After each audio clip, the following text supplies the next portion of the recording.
nanone bene data bakunzi bacu bakunzi b'ijambo ry'umunsi bakunzi ba Pure Gold TV ikaze ku gice cya kabiri cy'ijambo ry'umunsi ngiye kuganira namwe hano kuri zaburi ya mbere.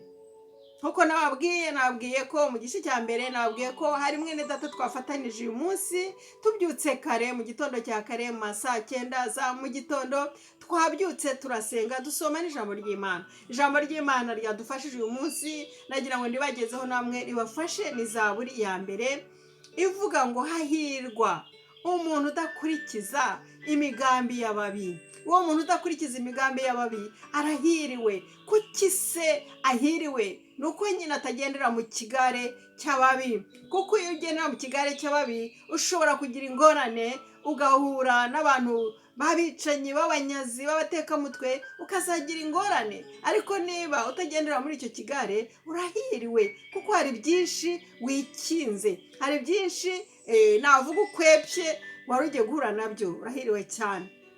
Kandi ikindi irindi jambo rya kabiri riravuga ngo uwo muntu arahiriwe kuko ntahagarare mu nzira y'abanyabyaha. Iyo uticaranye nabo, iyo udakurikije imigambi y'ababi, ntiwicare mu nzira y'abanyabyaha, aho naho ufite umugisha. Urahiriwe mwene data. Ayo ni amahirwe cyane. Kuticara n'abakobanyi, kutagendana nabo, kutakurikiza imigambi yabo. Amen. Urahiriwe. Ngo ahubwo amategeko y'Uwiteka uwo muntu niyo yishimira.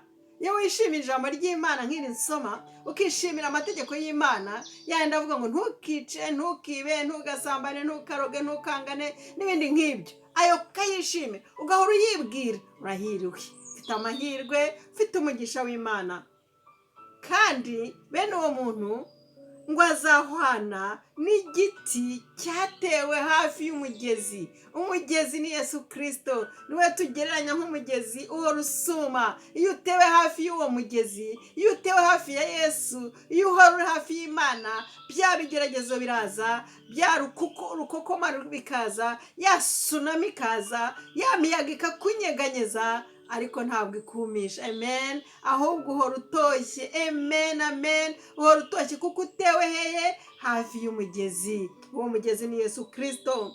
Amen. Imana ikugire neza mwene data. Ubwo rero niwe utewe hafi y'igiti aricyo navuga Yesu Kristo, wera n'amashami. Ngo buri ishami ry'icyo giti ukera imbuto nyinshi cyane. Amen. Imbuto arizo ziri mu rukundo, umunezero, ibyishimo, kwirinda, kugira neza n'izindi nyinshi cyane ziryoshye ugisoromwaho n'abandi muturanye. Amen. Ntabwo izo mbuto wazisoromwaho n'abandi muturanye utatuye hafi ya cya giti, utari ishami ryacyo. Kuko Yesu Kristo ngo niwe muzabibu w'ukuri, natwe tukaba amashami.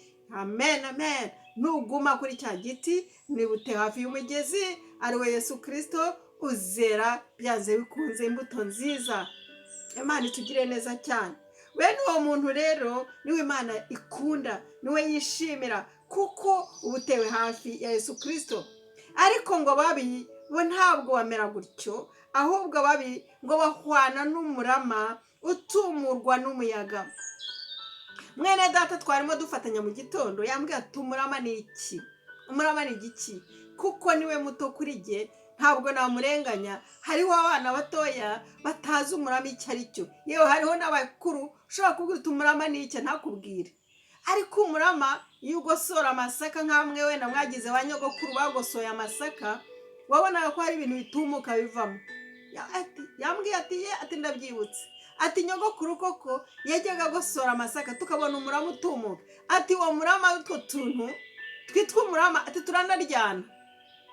Urumva utwo tuntu turanaryana, umurama uraryana ukishima. Iyo ukuguye ku mubiri uwo murama utumuka uvuye mu masaka urakurya ukishima.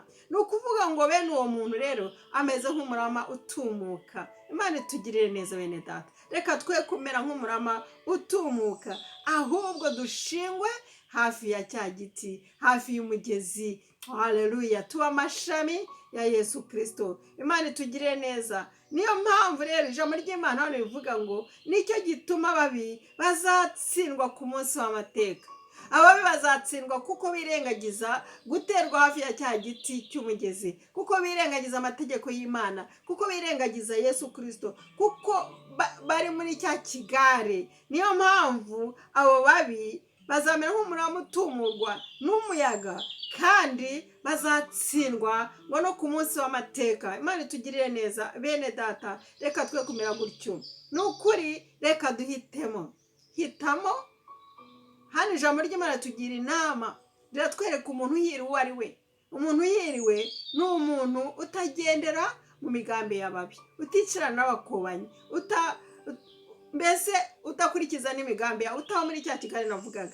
Kandi ikindi cyiza, ngo ahubwo nguwo yishimira amategeko y'Imana, akaba ariyo ahora yibwira ku manywa na nijoro. Hitamo icyo rero. Nagira ngo nsoreze aha nkubwira ko Imana igukunda, irashaka kuhitamo, irashaka ko ugendera mu kigare cyiza, mu bantu beza. Shaka inshuti nziza, shaka ya nshuti muzaganira ijambo ry'Imana, shaka ya nshuti muzafatanya gusenga. Imana ikugiriye neza bene data, tuzakomeza ejo ijambo ry'umunsi hano kuri Pure Gold TV, ntizagucike. Kandi nyuma yaho tuzafata ibihe byo gusenga. Niyo mugiye gufata ibihe byo gusenga cyane cyane hano kuri Pure Gold TV, dukunda gusengera abantu batarakizwa, dukunda gusengera abasubiye inyuma, dukunda gusengera abarwayi. Nawe niba urimo muri aba, nagira ngo uzamure ikiganza dusengane. Imana irakureba.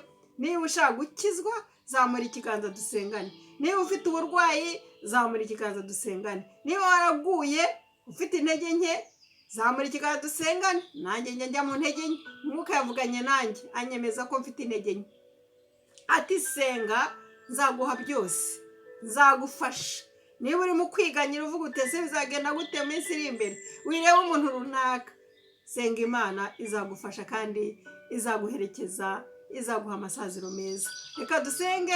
Tubanza gusengera abatarakizwa, dukurikizeho abaguye, dukurikizeho abarwayi, dukurikizeho gusoza dusaba umugisha w'Imana kugira ngo dukomeze. Reka dusenge. Mana Data, tuzamuye ibiganza tugusenga. Hari uwazamuye ikiganza kubera ko atarakizwa, ndagusabiye mu izina rya Yesu, kuko niyo nshingano mfite hano kuri Pure Gold TV. Ndasabye ngo utarakizwa uri hariya uzamuye ikiganza ureba, uri gukurikira hano mwami z'inyigisho, ndasabye ngo umurinde ikigare cy'ababi, ikigare cyo kwicarana n'abakobanyi, ikigare cyo kugenda n'abanyabyaha, ikigare mwami cyo kugendera mu banywa urumogi ndetse no mu basambanyi n'abasinzi, abatukana n'abandi bameze gutyo, bakora ibimeze bityo.